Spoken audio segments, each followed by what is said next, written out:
말씀의 제목은 우리 제자들의 회심이라는 제목으로 함께 말씀 나누겠습니다.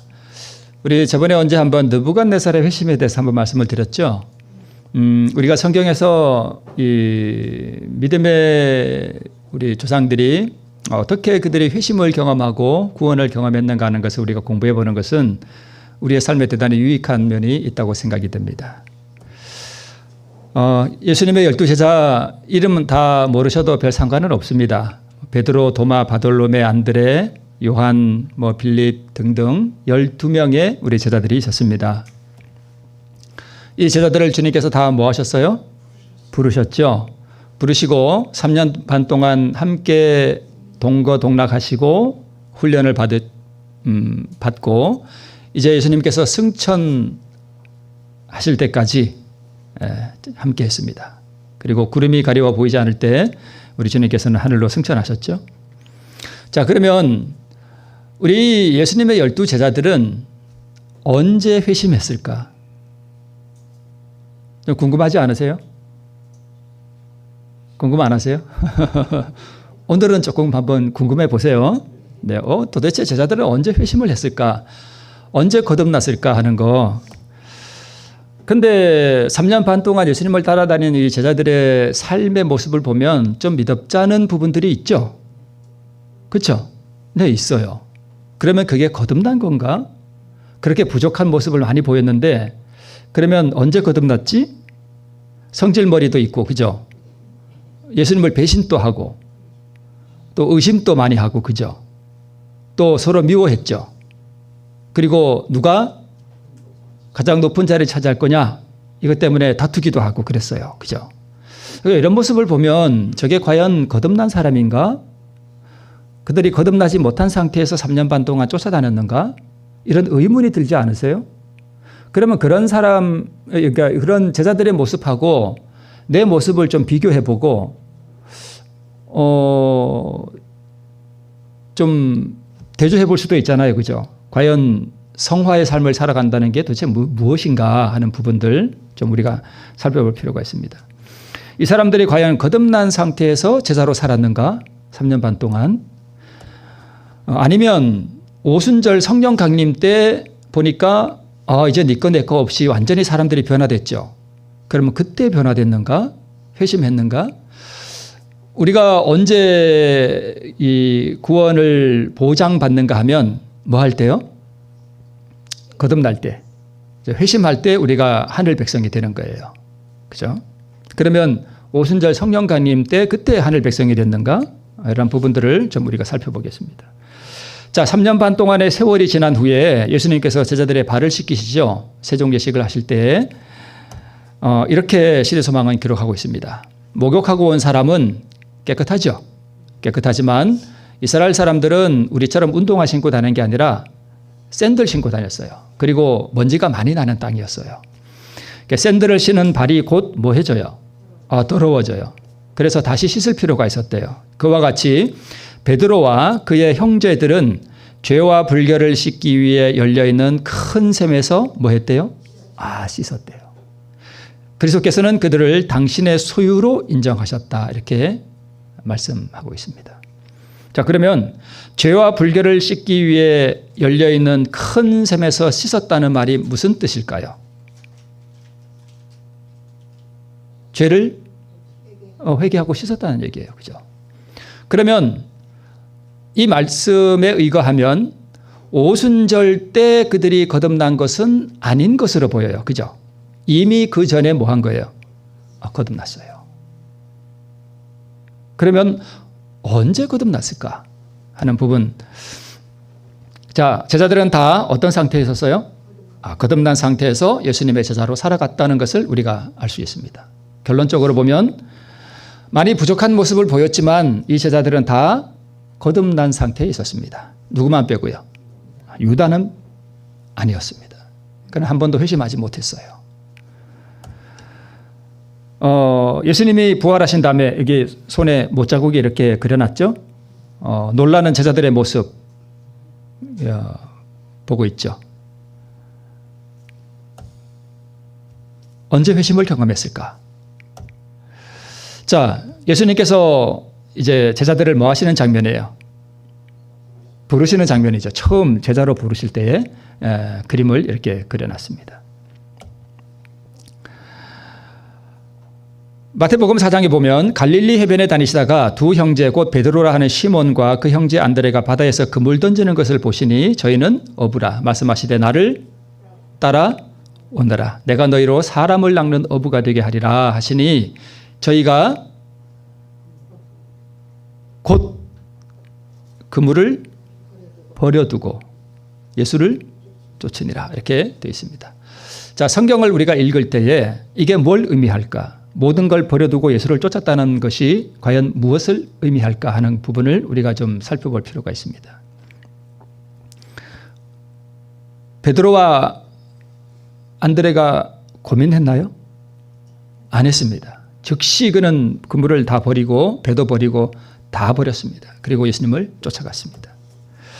좀 거기서 이제 조금 더 가시다가 다른 두 형제를 봤습니다. 세베대의 아들 야고보와 그 형제 요한이 그 붙인 세베대와 한 가지로 배에서 그물 깁는 것을 보시고 뭐 하시니 부르시니 곧 여기도 곧이죠. 곧 배와 부친을 버려두고 예수를 쫓았다 이렇게 기록되어 있습니다. 자, 그러면 시대소망에는 이 상황을 이렇게 기록하고 있습니다. 두 번째 녹색 글씨 볼게요. 즉시 그들은 배와 그물을 뭐 했대요? 버렸대요.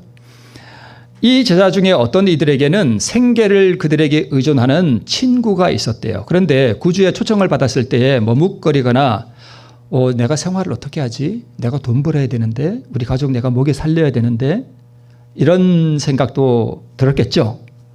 또 가족을 부양해야 하는데 나 때문에 이렇게 벌어먹고 사는 내 친구도 있는데 내가 만약에 이거 다 버리면 그 친구 뭐 먹고 살지? 라고 묻지 않았습니다. 그들은 부르심에 뭐 했대요? 즉시 순종했습니다. 예수께서 나중에 내가 너희를 전대와 주머니와 신도 없이 보냈을 때 부족한 게 있었더냐 했더니까 없었다 그랬습니다. 여러분, 우리가 하나님의 부르심을 받고 전적으로 복음 사업에 헌신하면 굶어 죽는 일은 없습니다. 계속해서 이렇게 말씀하고 있습니다. 부유하던 마태에게나 가난하던 안드레와 베드로에게 똑같은 뭐가 왔대요? 시험이 왔대요. 똑같은 헌신이 각 사람에 의하여 이루어졌대요. 밑에 녹색 글씨 세상의 재물에 대한 욕심이나 그리스도와 친분을 맺고자 하는 욕망 중에 어느 쪽이 더 강한지에 대해서 시험을 그들이 받았습니다. 계속해서 이렇게 말씀하고 있습니다. 원칙은 항상 가혹하다. 전적으로 바치지 않는 사람은 어떤 사람도 그리스도의 제자가 될 수 없으며 그러니까 이 제자들이 전적으로 바침으로 뭐가 된 거예요? 제자가 된 것입니다. 그리고 동역자가 된 것입니다. 사람들의 위대한 구원을 인식할 때에 그리스도의 생애에서 나타난 자아 희생은 그들의 생애에서도 나타날 것이다. 그러니까 이 말씀을 요약해서 딱 말씀드리면 무슨 뜻인가 하면 예수님께서 제자들을 처음 부르셨을 때 예수님의 생애에서도 나타났던 무엇이 그들에게 나타났다는 거예요? 자아 희생. 다른 말로 자아 포기예요. 내가 예수님 쫓아가면 나 뭐 먹고 살지? 내가 생활은 어떻게 하지? 우리 아이들은 어떻게 먹여 살리지? 그런 것도 다 근심 걱정도 자아죠. 그래서 부르심을 받았을 때에 이 모든 제자들의 마음속에서 무엇이 일어났는가 하면 자아가 다 포기됐습니다. 이것이 거듭남이에요. 그럼 제자들이 언제 거듭난 거예요? 부르심을 받았을 때입니다. 그때 거듭났어요. 그때 그들은 의를 소유하게 됐습니다. 그래서 그들은 예수님의 제자가 됐습니다. 그래서 우리 이 똑같은 내용을 종로에다서는 이렇게 표현해요. 온 마음을 반드시 하나님께 뭐 해야 하나니? 바쳐야 하나니. 이거 제가 많이 말씀드렸죠. 바쳐야 하나니. 만일 그렇게 아니하면 우리를 하나님의 형상으로 회복시키는 그 변화가 우리에게서 결코 생길 수 없는 것이다. 그러니까 이게 원칙이에요. 우리를 하나님의 형상으로 변화시키는 그 역사를 하나님께서 내 안에 이루시려면 우리 편에서 조건을 충족시켜야 되는데 그 조건이 뭐냐? 우리를 예수님께 다 뭐 해야 된대요? 바쳐야 돼요. 이걸 자아포기라 그래요. 절대 변하지 않는 원칙이에요. 이것은 여러분 그 수학에 그 공식이 있죠. 공식이 있어요. 뭐 피타고라스의 정리 뭐 어쩌고 하는 그런 뭐 공식들이 있어요. 이건 절대 불변하는 공식이에요. 우리가 어떻게 구원을 얻느냐 하는 것도 마치 수학 공식과 같아서 하나의 공식이 있어요. 그 공식대로 하지 않으면 우리는 결코 구원을 얻을 수 없어요. 하나님께서 나를 그분의 형상으로 변화시키는데 내 편에서 뭔가 그 조건을 충족시키지 않으면 하나님께서 역사를 이루실 수가 없어요. 자, 우리는 사단의 올무에 단단히 붙들어 매인바 되어 그 뜻을 쫓아 그에게 사로잡힌 자이다. 하나님께서 우리를 고쳐주시고 놓이게 하기를 원하신대요. 그러나 그렇게 하면은 전적 변화, 곧 우리 온 성질의 갱신이 요구되는 고로 우리는 우리 자신을 온전히 하나님께 뭐 해야 된대요? 바쳐야 돼요. 그래야 하나님께서 우리를 자유롭게 해주시고 풀어놓아 주시고 고쳐주실 수 있다는 것입니다. 늘 말씀드리던 것이죠. 첫 번째, 붙들려 있죠. 붙들려 있죠. 고쳐주시고 놓이게 하기를 원하시죠. 그렇게 하려면 전적 우리 성질의 변화가 일어나야 돼요. 그죠? 근데 그런 성질의 변화는 내가 스스로 이룰 수 없죠. 하나님께서 나에게 이루어 주셔야 되죠. 그럼 하나님께서 그렇게 해 주시려면 우리 편에서 뭘 해야 된다는 거예요? 바쳐야 된다는 거예요. 그래서 자신을 바치는 일은 어려운 투쟁이 요구된다는 거예요. 네. 자, 이 장면은 예수님께서 마태를 부르시는 장면입니다. 마태는 뭐 하는 사람이었는가 하면 어제 저녁에 제가 그 가버나움 보여드렸죠. 그 폐허가 된 거 조금 보여드렸죠. 갈릴리 바다 옆에. 그 가버나움에 사는 사람이었는데 세리였습니다. 삭개오처럼. 그래서 이 마태는 아주 부유한 사람이었습니다. 예수님께서 나를 쫓아오라라고 마태를 지금 부르시는 장면을 누군가가 그림으로 그려놓은 것입니다. 그 후에 나가사 레위라 하는 세리가 세관에 앉은 것을 보시고, 여기 레위가 바로 마태예요. 이름이 레위 마태예요. 같은 사람이에요. 그러니까 마태라 하는 세리가 세관에 앉은 것을 보시고, 이 레위가 바로 레위 마태고 마태복음을 쓴 저자가 바로 마태라는 예수님의 제자예요. 이 사람이 마태복음을 썼어요. 레위라 하는 세리가 세관에 앉은 것을 보시고 나를 쫓으라 하시니 저가 모든 것을 뭐하고 버리고 일어나 쫓으니라. 그러니까 이제 믿음으로 역사하는 그 의의를 우리가 이해하고 나면 모든 성경이 다 이렇게 보여요. 아, 모든 것을 버린다는 게 무엇을 의미하는가 하는 것을 우리가 이해해 볼 수 있습니다. 마태는 모든 것을 버리고 일어나 쫓았다. 마태의 마음에는 주저함이나 의심도 없었고 이익이 남는 사업이 가난과 곤란으로 바뀌어지라는 뭣도 안 했습니까? 생각을 버렸죠. 모든 것을 다 포기했습니다. 그래서 마태는 그렇게 모든 것을 포기하고 버리는 순간 그의 마음속에 무엇이 들어왔을까? 다른 제자들도 마찬가지고 평화, 평강, 의, 기쁨 이런 것들이 그들의 마음속에 이르러 왔겠죠. 마태도 너무 기뻤어요. 마태는 부유한 사람이었는데 앞으로 어떻게 먹고 살고 돈 벌고 이런 거 다 버렸습니다. 세상을 다 버린 거예요. 다 버리고 나니까 그의 마음속에 예수님께서 의를 넣어주셨어요. 그래서 그는 너무 기뻤습니다. 자기가 구원받은 게 너무 기뻐요. 그래서 뭘 베풀어요? 잔치를 베풀었잖아요. 예수님을 위해서. 이 잔치를 베풀었을 때 겸손하게 주어진 영예를 감사했습니다. 자기 모든 거 다 잃어버려도 나는 예수님의 제자가 된 것이 너무 기쁘다, 감사하다. 그래서 잔치를 벌였습니다. 옛날에 사업하던 친구, 옛날에 재미 볼 때 같이 다니던 친구들, 죄 질 때 같이 죄 짓는 재미를 느끼던 그런 친구들을 다 잔치에 초대했습니다. 왜 초대했는가 하면 나를 구원해 주신 그 자비로운 구주를 그들에게 뭐 해주고 싶은 거예요? 소개해 주고 싶은 거예요. 이게 거듭난 사람의 가장 큰 특징입니다. 나를 구원해 준 그 예수라는 분을 그들에게도 뭐 해주고 싶은, 소개해 주고 싶은, 이게 전도잖아요. 마태는 거듭난 거예요. 그때. 그러니까 우리가 뭐 할 때 우리가 거듭나는가, 우리가 무엇을 행할 때 우리가 회심에 이를 수 있는가 하는 것을 우리가 볼 수 있습니다. 그래서 누가복음 5장 29절 우리 복음성경 주해에서는 마태는 이제 그리스도의 뭐가 되었다? 종이 됐다 이렇게 말씀하고 있어요. 종이 뭐가 종이죠? 주인의 말씀에 절대적으로 뭐 하는 사람이 종이에요? 복종하는 사람이 종이에요. 그래서 마태가 이 예수님을 위해서 잔치를 할 때 바리새인들이 와서 막 비난하죠. 예수님 죄인들과 같이 식사한다 이러면서 막 비난했습니다. 그러나 마태가 잔치를 베푼 것은 거듭난 사람의 마음에서 우러나온 행위였습니다. 그래서 제자들이 언제 의를 얻었는가? 그것은 부르심에 응하여서 세상을 뭐 했을 때요? 포기했을 때였습니다. 그래서 여러분, 오늘 내가 교회는 다니지만 나는 교회 다니고 의를 얻고 이런 것보다 나는 돈 버는 데 더 관심이 많다. 그러면 거듭난 게 아닙니다. 여전히 세상에 붙들려 있는 거예요. 그런 세상을 포기한 경험이 없는 거예요. 그게 완전히 포기되고 그게 이순위로 다 밀려나고 오직 그리스도의 의를 사모하고 그분의 인격과 교제하는 게 너무 기쁘고 감사하고 그분과 함께 그 쫓아가는 십자가를 지고 그분을 쫓아가는 그 영예를 가장 큰 것으로 여기는 그 심령이 준비되지 않았다면 아직 나는 거듭난 것이 아닙니다. 그가 교회를 다니든 목사든 장로든 아무 상관없습니다. 그는 세상에 버림받은 사람과 똑같습니다.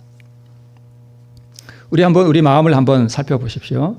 물론 우리가 세상에 모든 걸 버릴 수 있나요? 직업을. 제자들은 다 직업을 버렸잖아요. 그런데 우리 직업을 버릴 수는 없잖아요. 그죠? 그 상황이 우리 똑같다고 볼 수는 없지만 그러나 우리가 세상을 살면서 내가 무엇에 가장 관심을 두고 살아가고 있는가 하는 것을 내 마음을 살펴보면 그 부분을 우리가 이해해 볼 수 있습니다. 알 수 있습니다. 그런데 이후 제자들의 모습은 예수님이 한 번은 사마리아로 지나가는데 예수님을 영접하지 않으니까 야고보와 요한이 의문이 생겨가지고 예수님, 우리가 하늘에서 불을 내려다가 저것들 그냥 태워버릴까요? 이랬다니까요. 뭐 한 사람이요? 거듭난 사람이. 또 베드로는 뭐까지 하고?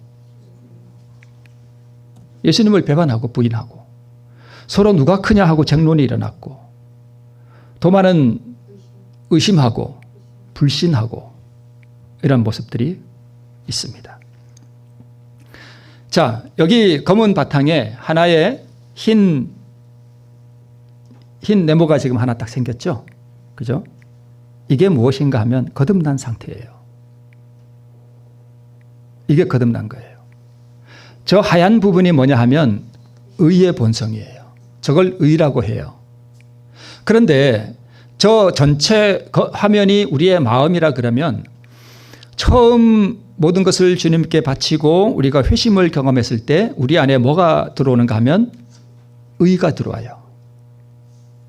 그런데 그 의가 우리의 마음을 전부 다 차지하나요? 아니에요. 여전히 우리 마음 속에는 큰 무엇이 남아있어요? 죄의 본성이 그대로 남아있어요.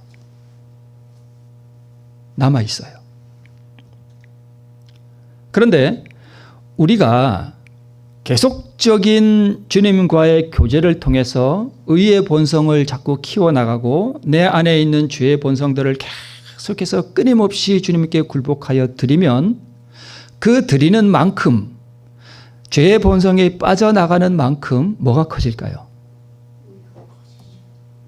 점점 커져요. 의의 본성이 점점 이렇게 커져요. 그럼에도 불구하고 여전히 무슨 부분이 있어요? 죄의 본성이 있어요. 이 부분이 언제 다 없어지느냐 하는 것은 사람들마다 약간의 논란이 있는데 그 부분은 오늘은 그냥 간과하고 넘어가겠습니다. 언제 우리의 마음이 완전히 하얘지느냐 이런 부분 있잖아요. 네. 그런데 그 위대한 사도 바울도 뭘 느꼈는가 하면 이 사도 바울의 마음속에 저 의의 부분이 얼마나 컸을까요? 그죠? 장성한 장군처럼 정말 저 의가 이 사도 바울의 마음에 가득 넘쳤습니다. 그럼에도 불구하고 사도 바울의 마음속에는 무엇도 있었어요? 검은 부분이 있었던 거예요. 끊임없이 자기 속에서 뭐가 올라와요? 저게 올라오는 거예요. 검은 부분이. 그래서 로마서 7장에서 사도 바울이 뭐라고 고백하는가 하면 오호라 나는 곤고한 사람이로다. 이 사망의 몸에서 누가 나를 건져내랴 라고 부르짖었습니다. 자, 그러면 아브라함을 한번 좀 살펴보겠습니다. 아브라함은 무슨 조상이라 그러죠? 믿음의 조상이라 그러죠. 그러니까 믿음의 조상 그러면 그냥 다분히 그냥 단순히 믿음의 조상 이게 아니라 믿음의 조상이다 하는 얘기는 믿음으로 말미암는 의의 조상이라는 뜻이에요. 그 근본이라는 뜻이에요. 우리에게 보여주신다는 뜻이에요. 그래요. 그럼 아브라함은 언제 회심했을까? 창세기 12장에서 하나님께서 아브라함을 부르시죠. 하란에서 부르시죠. 그래서 본토 친척 아비 집을 떠나 내가 내게 지시할 땅으로 가라 하는 하나님의 부르심을 딱 받았을 때에 이에 아브라함이 여호와의 말씀을 쫓아갔다라고 되어 있습니다. 이어서 창세기 13장에는 롯과의 이별하는 장면이 나와요. 물론 12장의 부르심의 다음에 가나안의 기근이 들어서 애굽에 내려갔다가 자기 아내를 누이라고 속여요. 이 부분은 나중에 또 보고. 자, 롯과 이별할 때 아브라함이 이렇게 말합니다. 네가 좌하면 나는 우하고 네가 우하면 나는 좌하고. 완전히 뭐 하는 거예요? 롯에게 좋은 땅을 다 양보하는 거예요. 자, 14장에 가면 전쟁이 일어나죠. 롯이 붙잡혀 가죠. 그래서 아브라함이 자기 집에서 길려온 자 318명을 데리고 쫓아가서 롯과 그의 재산들을 다 성사람들을 다 찾아오죠. 그리고 멜기세덱에게 11조를 바치고 찾아온 재물 다 소돔 왕에게 돌려줍니다.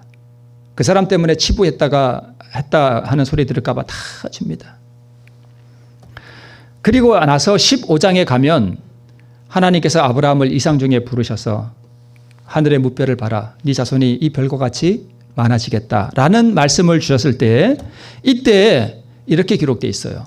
아브라함이 여호와를 뭐니 믿으니 이를 그의 뭐로 여기시고 의로 여기시고. 성경에서 믿음으로 얻는 의가 처음 나오는 장면이 바로 창세기 15장입니다. 믿음으로 얻는 의예요. 이걸 소개하고 있습니다. 그러면 여러분 아브라함이 언제 회심했을까?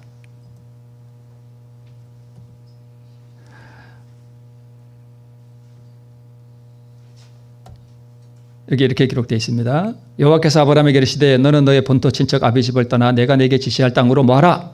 가라. 내가 너로 큰 민족을 이루고 내게 복을 주어 내 이름을 창대케 하리니 너는 복의 근원이 될지라. 여러분 제가 느부갓네살의 회심 또 제자들의 회심을 이렇게 말씀을 드리는 이유가 사실 우리 재림교회의 구원론이 좀 많이 지금 네. 우리가 다 구원 받았는데 뭘 그렇게 자꾸 이렇게 생각하시면 큰 오산입니다. 명령과 약속이에요. 신약 성경에 와서 말씀하시되 나를 따라 오너라. 내가 너희로 사람을 낚는 어부가 되게 하리라. 자, 가라. 내가 이렇게 하리니. 나를 따라 오너라. 내가 이렇게 하리니. 똑같아요. 명령과 약속입니다. 그러면서 창세기 15장에서 이 믿으니 여호와께서 이를 그의 의로 여기셨다 하는 이 말씀이 있습니다.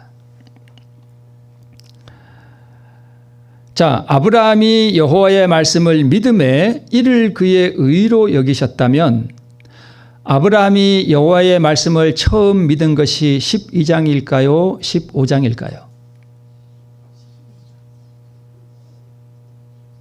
창세기 15장에서 하늘의 무별을 봐라. 네 자손이 이와 같이 많으리라. 예, 제가 믿습니다. 아멘 하니까 그래 너는 이제 의롭다. 그냥 믿기만 하면 의로워진다. 이렇게 생각하면 큰일 납니다. 아브라함이 여호와의 말씀을 믿음의 그 일을 그의 의로 여기셨다면 아브라함이 여호와의 말씀을 처음 믿은 건 12장이에요? 15장이에요?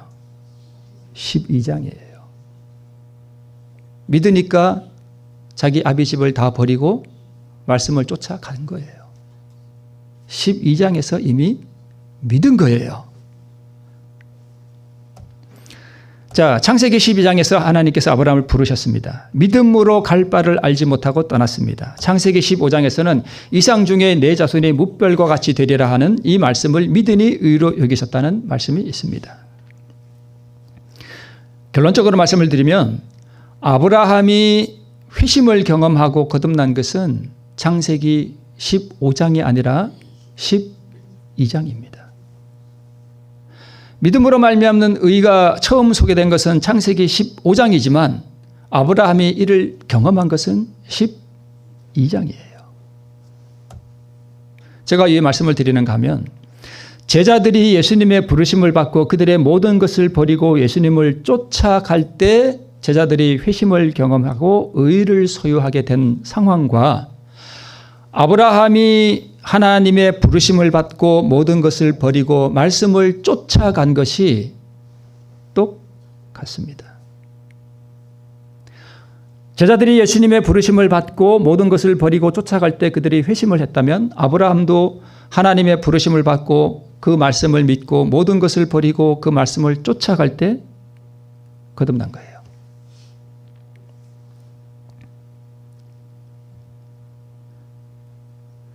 창세기 12장에서 아브라함은 여호와께서 하란에서 부르실 때에 믿음으로 모든 것을 포기하고 버리는 자아의 굴복을 통하여 거듭난 사람이 되었습니다. 그래서 아브라함 회심은 15장에서 여호와의 말씀을 믿기만 해서인가? 아니면 12장에서 말씀을 믿고 모든 것을 포기하고 버리는 자아 포기를 통해서인가? 15장이 아니라 12장이에요.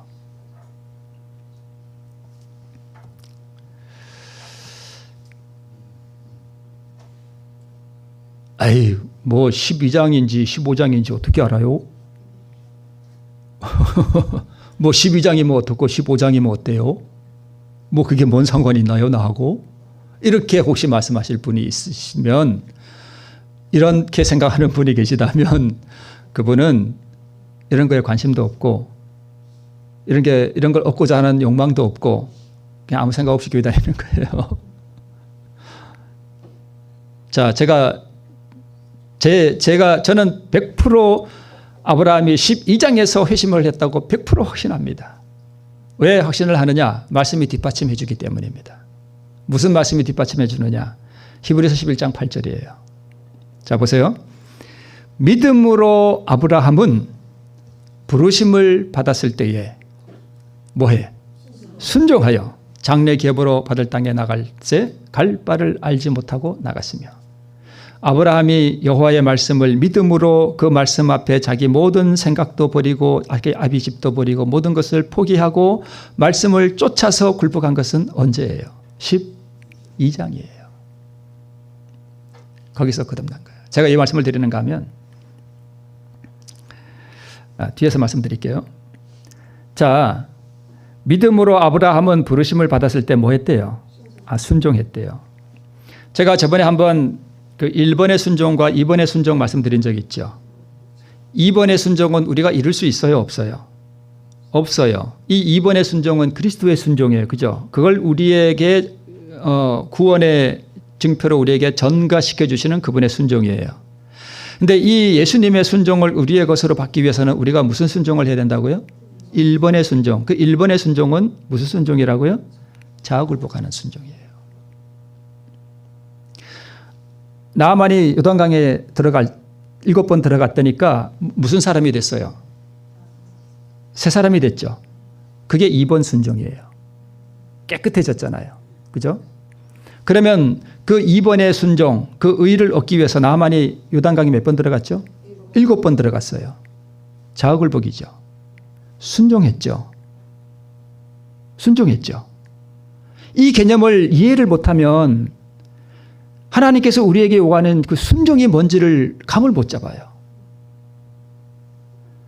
이걸 이해를 못하고 이번의 순종을 자기가 자꾸 이루려고 하는 사람들이 율법주의자예요. 그게 율법주의예요. 예수님이 이루신 그 완전한 순종, 그 사랑의 순종, 그 의의 순종, 그걸 자기가 자꾸 자기 힘으로 이루려고 그래. 이게 율법주의예요. 이거는 우리가 해도 안 되는 거예요. 근데 우리는 무슨 순종을 해야 돼요? 1번의 순종. 무슨 순종이요? 자아굴복 순종이에요. 자아굴복이 곧 순종이에요. 그래서 자아굴복은 반드시 행위로 나타나게 되어 있어요. 이걸 다른 이야기로 말씀을 드리면 믿음으로 아브라함은 부르심을 받았을 때에 자아를 굴복시키는 순종을 통하여 장래 기업으로 받을 땅에 나아갈새 갈 바를 알지 못하고 뭐 했으며 나갔으며 행위가 따라가잖아요. 행위가 따라가잖아요. 이 행위가 1번의 행위예요? 2번의 행위예요? 1번의 행위예요. 나를 버리는 행위예요.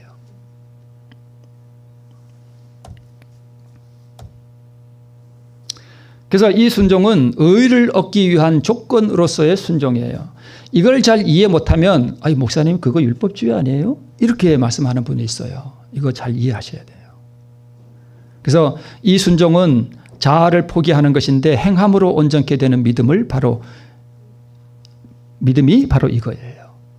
야고보서가 말하는.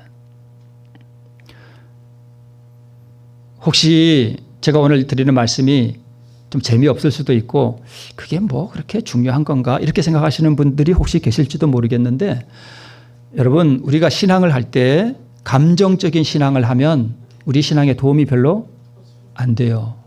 감정은 오늘 있다가도 오늘 저녁에는 다 사라지고 맹숭맹숭해지고 그래요. 그래서 신앙은 무슨 신앙을 해야 되는가 하면 이성적이고 이지적인 신앙을 해야 돼요. 내가 어떻게 행해야 될지를 알고 깨닫고 의지적으로 성령 하나님의 감동하심과 그 은혜를 우리가 힘입어서 이지적인 신앙을 해요. 이성적인 신앙을 해야 됩니다. 이런 것들을 잘 우리가 깨달아야 돼요. 제가 왜 말씀을 드리는가 하면 제가 어떤 말씀을 이렇게 한번 들었는데 그분이 믿음으로 말미암는 의를 이렇게 설명하셔요. 아브라함이 어떻게 믿음으로 이렇게 됐느냐? 로마서 4장에 보니까 아브라함이 믿은 그 하나님은 죽은 자를 살리시는 하나님이고 있는 것을 없는 것을 있는 것 같이 부르시는 하나님을 믿어서 의롭게 됐다. 이렇게 설명을 하셔요. 그래서 그걸 믿으면 우리가 의롭게 된다. 그렇게 하는 말을 들었습니다. 여러분 이거 구분할 줄 아셔요? 이걸 구분할 줄 안다면 여러분은 믿음으로 말미암은 의가 무엇인지 잘 아시는 분이에요. 그런데 그거나 이거나 똑같은 거 아닌가? 그러면 여러분은 모르시는 분이에요. 믿음으로 얻는 의가 뭔지. 죽은 자를 살리시는 하나님 여러분 믿습니까? 부활한 하나님 믿어요? 다 믿으시죠? 하나님은 무에서 유를 창조하시는 하나님이심을 믿습니까? 네, 믿습니다. 그러면 이 잘못된 믿음으로 말미암는 의는 여러분 믿습니까? 그러면 여러분 우리 다 의를 얻으신 분들입니다. 이렇게 얘기해요. 그러면 의를 얻습니까? 천만에요. 그거 아니에요. 죽은 자를 살리시는 하나님을 그냥 믿기만 하면 구원 얻나요? 아니에요. 그것은 뭔가 간과하고 있어요. 죽은 자를 살리시는 하나님을 믿었기 때문에 아브라함은 그 죽은 자를 살리시는 그 하나님을 믿음으로 말미암아 자기 가장 사랑하는 아들 이삭을 하나님께 뭐 했어요? 바쳤습니다. 이건 왜 빼먹나요? 그렇죠? 바쳤어요. 창조의 하나님, 없는 것을 있는 것 같이 부르시는 하나님, 씨에 대한 약속을 주시는 그 하나님을 그냥 믿기만 하면 구원받나요? 아니에요. 그 하나님을 믿기 때문에 그는 이 믿음으로 본토, 친척, 아비 집을 다 포기하고 버리고 떠나는 순종을 했단 말이에요. 이것이 따르지 않는 것들은 무의미한 거예요. 잘못된 거예요. 창조의 하나님, 부활의 하나님을 믿기만 하면 의를 얻습니까? 바리새인들도 다 이것을 믿었어요. 바리새인들 다 믿었어요. 그런데 대부분의 바리새인들은 마귀 자식이었습니다. 그래서 증거의 말씀에 믿기만 하면 구원받는다라는 그것이 잘못됐다는 것을 그렇게 강조한 이유가 바로 그거예요. 제가 오늘 제자들의 회심이 무엇으로 이루어졌고 아브라함의 회심이 왜 12장에서 이루어졌다는 것을 제가 자꾸 강조하는가 하면 15장에서 아브라함이 믿음으로 의롭게 됐다는 그것만 자꾸 주장하면 그래요? 예, 제가 믿습니다. 그래, 너 의롭다. 이렇게 오해한다니까요. 그냥 지적인 동의 수준에서 그냥 믿음을 정의해버려요. 창조주 하나님, 창조주는 무에서 유를 창조하시고 부활의 하나님이심을 누구도 믿어요. 바리새인도 믿을 뿐만 아니라 마귀도 믿어요. 마귀도 가진 그 믿음으로 우리가 구원을 얻을 수는 없습니다. 제가 전에도 한번 말씀드렸죠. 마귀가 가지지 못한 믿음이 무슨 믿음이죠? 마귀가 가지지 못한 믿음, 자기 포기하는 믿음이에요. 마귀는 절대 그거 못합니다. 우리에게 필요한 게 바로 그거예요.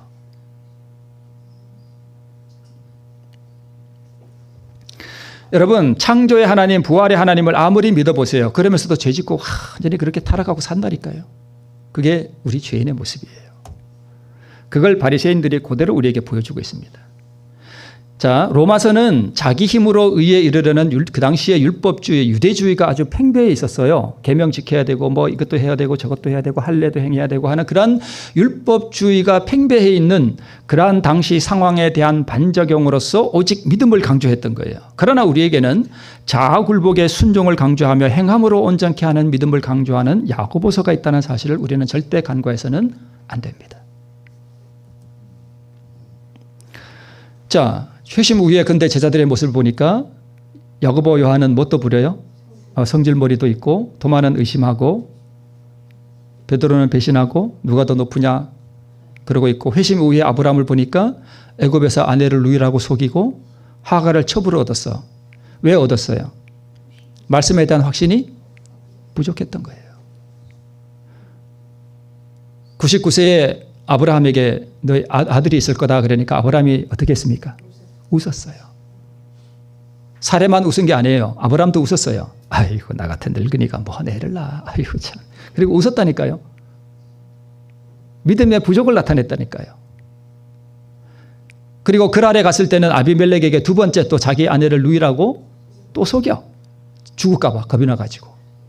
네 몸에서 나는 아들이 천하 만민에게 이렇게처럼 무별처럼 많을 거야 라고 하는 그 약속에 대한 신실한 믿음이 부족했기 때문에 자기 죽으면 어떻게 자기가 애를 낳아.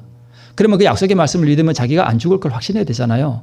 근데 죽을까 봐 자기 아내를 누이라고 속인다니까요. 아내가 너무 이뻐도 좀 안 좋은 것 같아. 이제 아내는 좀 적당히 못생겨도 돼. 좀 사례가 조금 덜 이뻤더라면 안 속였을 텐데, 그죠? 아이고, 이렇게 박색한 걸 누가 뺏어갈까 봐. 그죠? 그래도 남자들은 다 이쁜 여자 좋아하더라.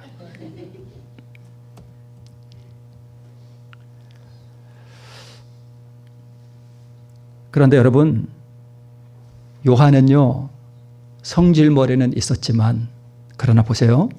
요한은 예수와 같이 되기를 뭐 했대요? 갈망했어요. 자아는 예수 안에 감추어졌어요. 누가요? 요한이요. 자아가 예수님 안에 감추어졌어요. 감추어졌는데 뭐가 자꾸 드러나려? 드러나는 거예요. 동료들 중 누구보다도 요한은 그 놀라운 생명의 능력에 자신을 뭐 시켰대요? 복종시켰대요. 요한은 경험적으로 구주를 뭐 했대요? 알았어요. 그러니까 이 제자들이 부족한 모습들을 많이 보이고 성질머리도 좀 나타나기도 했고 의심도 했고 그랬지만 이 제자들은 어떤 경험 가운데 있었는가 하면 성화의 경험 가운데 있었습니다. 성화의 경고가 안 돼 있었어요. 우리 안교장님 나오셔서 왜 그렇게 두껍게 써냐 할 때 뭐가 올라왔대 이렇게. 저걸 그냥 한마디 해줄까? 올라왔네. 그게 정상이에요. 정상이에요. 제가 맨날 여기서 믿음으로 말미암은 의 자굴복을 얘기하면서 제가 어느 날 직원회 할 때 직원회 하다가 버럭할 수 있어요. 그러면 여러분 뭐라 생각해요? 저 맨날 뭐 자기 포기해야 되니? 저 성질 뭐 해봐. 아이고 참. 그럴 수 있다니까요. 모세가 그러다가 가나안에 못 들어갔잖아요.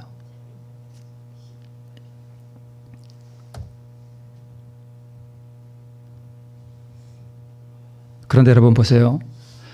그럼에도 불구하고 베드로는 믿음의 고백을 했잖아요. 거룩한 모본과 요한은 성화의 경험 가운데서 끊임없이 예수님의 모습을 보고 자기를 굴복시켜 나갔어요. 생명의 떡 이후에 다른 사람들 다 버렸지만 이 제자들은 절대 예수님 포기하지 않았습니다. 예수님을 쫓아가는 거룩한 방향성에서 돌아서지 않았어요. 문제는 방향성이에요. 실수도 있고 성질머리도 때로는 올라오고 가끔 넘어지기도 하지만 그러나 거룩한 모본을 담고자 하는 끊임없는 자기 굴복 가운데서 끊임없이 자기 십자가를 지고 예수님을 뭐 했다는 얘기예요? 쫓아갔다는 얘기예요. 근데 누구는 그걸 안 했어요. 유다는 그걸 안 했습니다. 여러분 회심 이후에 아브라함이 연약한 모습 보였죠? 연약한 모습 많이 보였죠? 그러나 네가 우하면 나는 좌하겠다. 소돔 백성을 멸망시킬 때 소돔 백성을 향해서 아브라함이 가졌던 그 거룩한 동정심 얼마나 거룩한지 몰라요. 소돔 왕에게 보인 무아의 정신 이 재물이 다 가져. 다 당신 가지라고. 이삭을 바치는 완전한 굴복이 또한 이루어졌습니다. 그러니까 아까 제가 그림 그 하얀 점 이렇게 네모난 거 보여드렸듯이 의의 본성이 들어와도 이 의의 본성과 이 죄의 본성이 서로 섞이지는 않지만 따로 있지만 이 두 본성이 거듭난 사람들에게 함께 공존하는 거예요. 그러면 성화란 무엇이냐? 때로 우리가 죄의 본성이 나타날지라도 끊임없이 자기 굴복을 통해서 이 의의 본성을 점점 뭐 해나가는 거예요? 키워나가는 거예요. 그걸 성화라고 해요. 그래서 우리가 신앙생활을 이렇게 하면서 어떤 사람이 좀 한번 버럭하더라도 성화의 경험 가운데서 좀 연약한 부분이 드러났구나. 제가 다 이해합니다. 이렇게 하시면 돼요. 그러나 자기에게는 어떻게 해요? 그래 내가 나한테 그래 성화의 가운데서 뭐 좀 그럴 수도 있지. 나한테는 그러면 안 돼. 나한테는 아주 가혹하게 해야 돼. 그러나 상대방에게는 너그럽게 이해해주고 그럴 수도 있지 뭐. 제가 버럭하는 모습을 보다 우리 목사님이 좀 연약해서 그런 거지 뭐. 이렇게. 네. 그래서 여러분 어떤 사람이요 거듭난 사람은 죄도 안 짓고 죄의 충동도 느끼지 않는다 이렇게 주장하는 사람이 있다면 그 사람은 거듭남이 무엇인지 전혀 경험해 본 적이 없는 사람이에요. 가끔 그런 분 봐요. 거듭남에 대한 환상을 가진 분이 있어요. 거듭나면 완전히 천사처럼 되는 줄 알아. 안 그래요. 여전히 올라온다니까요. 그러나 거듭나면서 성화의 경험을 계속 유지하는 사람은 그 마음속에서 올라오는 죄의 본성들을 늘 뭐하는 사람이에요? 네, 포기하는 사람이에요. 그래서 내가 그 죄의 본성을 버리고 포기하는 것만큼 이 하얀 의의 본성이 점점 뭐해져요? 커져요.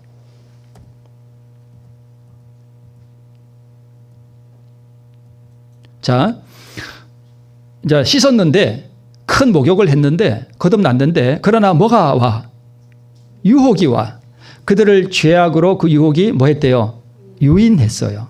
따라서 그들은 아직도 그분의 정결케 하시는 뭐가 필요해요? 은혜가 필요했던 거예요.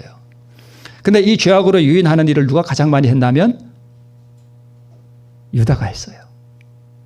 그래서 꼭 이 거듭나지 못한 죄의 본성이 많은 사람들이 교회에 어려운 문제를 많이 가져와요.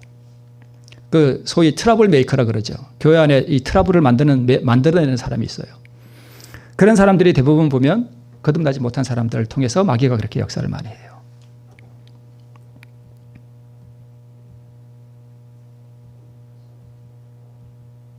자, 위에는 제자들이고요. 밑에 붉은 줄은 아브라함이에요.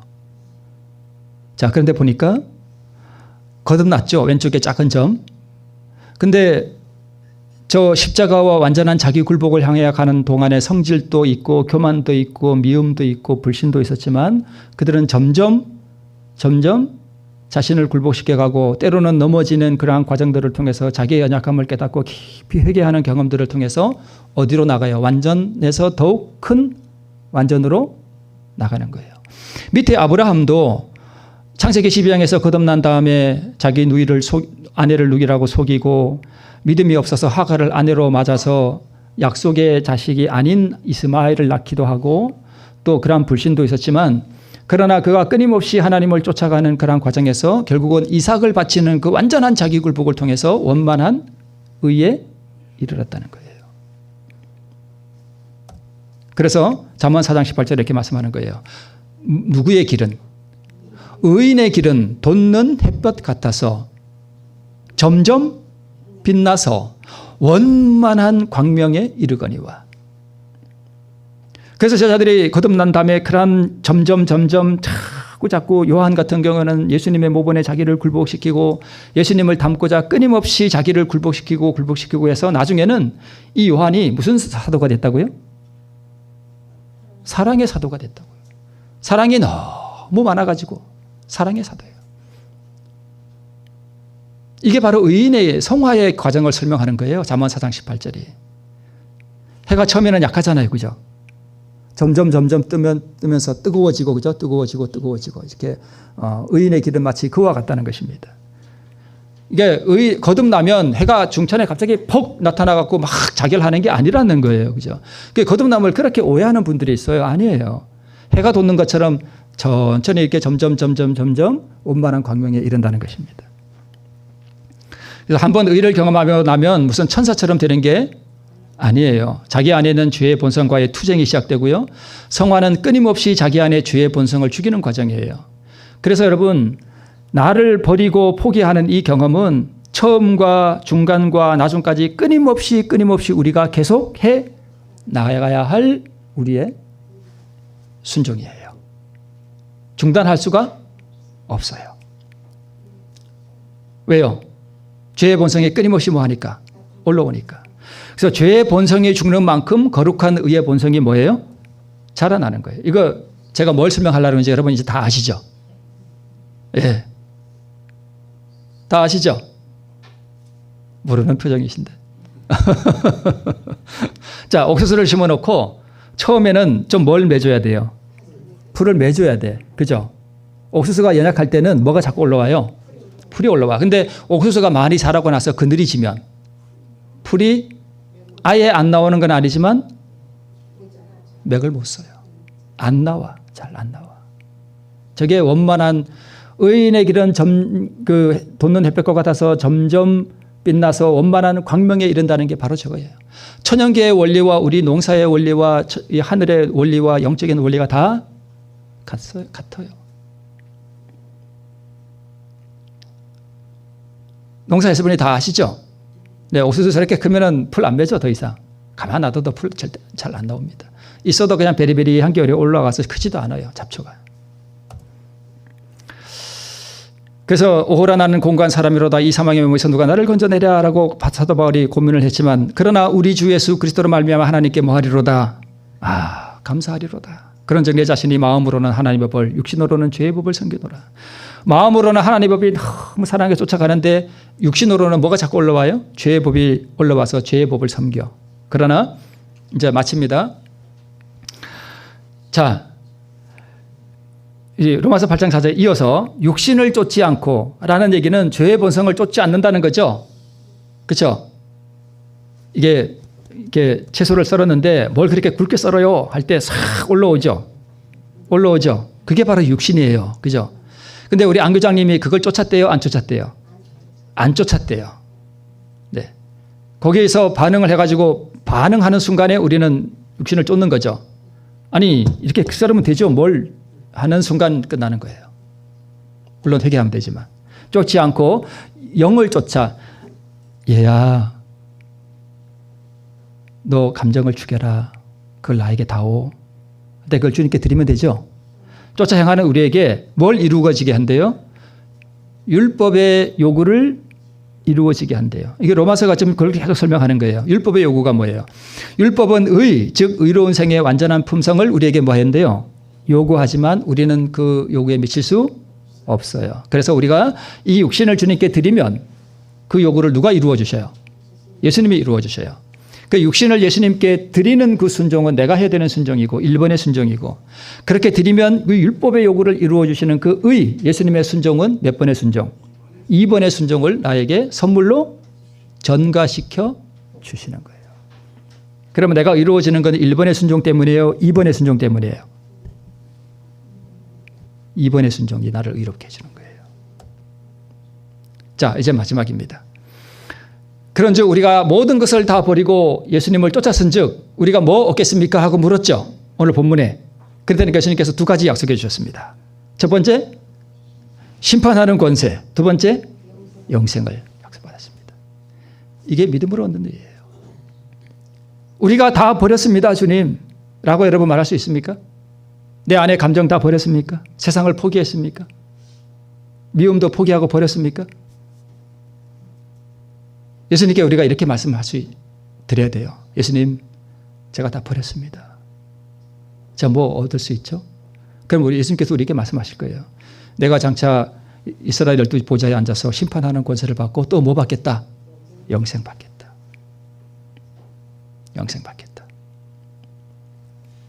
오늘 이제 우리 마치는 찬미가 온유하신 음성으로인데요. 우리 후렴부에 보니까 어디 인도하시든지 내가 십자가를 지고 따라가기 원하오니 항상 함께하여 주소서. 이게 바로 제자들이 걸어갔던 그 길입니다. 오늘 이 제자들의 삶, 아브라함의 삶을 통해서 우리 삶을 똑같이 우리도 우리 삶 속에서 따라가는, 그래서 우리가 의의 원만한 광명에 이르는 우리 모두가 되시기를 바라면서 말씀을 마치겠습니다.